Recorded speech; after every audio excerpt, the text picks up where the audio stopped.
And it feels almost like there's really not much that can be done, right? I mean, we didn't get that video for over 20 days. We still probably aren't really getting the full story. I think that's clear to say. Yeah. We know that even though, for example, I thought Anderson Cooper at one point did a great job of just saying, here's what we're not being told. At the same time, BP is advertising on CNN, right? So that has to make us think we're not getting the whole story. Well, I mean, I think when you watch, when you're looking at CNN reports of the oil spill and the tragedy going on down there, and then BP is actually advertising, that's the next thing you see. Right. I think people are going to look at those advertisements with some skepticism and say, why are you spending money on advertising when you should be spending money on the people who are losing their jobs and the birds that need to be cleaned up? I don't think that was a smart PR move on BP's part, actually. Well, the other question is, people may look at the ads with skepticism, but will they be skeptical about the coverage that they're seeing 5 minutes after or before?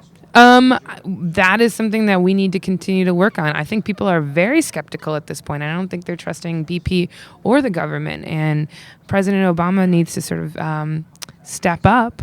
He talks a lot in his campaign. He talked a lot about transparency, and we need to be able to have the tools to get that transparency, and we need media to have that access, and we need everyday people to connect with each other and share those stories as much as possible and be part of the media questioning process, be part of the analysis. That's a dynamic new role for everyday people.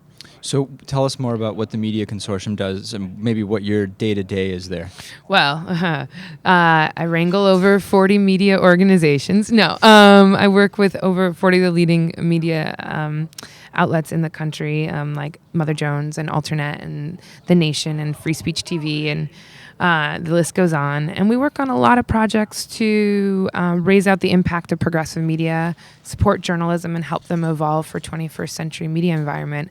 A lot of people are talking about sort of the death of journalism, where I don't believe in the death of journalism. I think journalism's flourishing. The problem is the business models and how people evolve. So give me some tips. I mean, what do you need to do to evolve in this media, progressive media environment? My big thing is mantra is experiment, innovate, experiment. So we are working with our members in an incubation and innovation lab where we're helping our members test out moving into mobile platforms, delivering their content and interacting with their users through the little phones we have in our hand every day.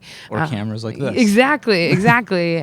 We're working with our members about how to start new community engagement models where we're actually talking to people, doing citizen journalism, figuring out how to sort of harness our community to spread information and take action, and then also even testing out new revenue models. So we're doing big picture projects like that, and then we also do other things where we provide paid interns to our members, where it's a very basic infrastructure, but a lot of times the interns that can afford to work for free for our organizations are the 21-year-old white guys from Harvard versus women or people of color, and we want to sort of support those individuals with paid internships to go work at our media outlets and start them on their journalism future. Well, I think it's absolutely great. Our interns don't get paid anything. Oh. I'm sure they would love to. So what's it like going to school in Iowa? What was it like going to school? As a transition, I'm fascinating about what it would be like to be there. It was fun.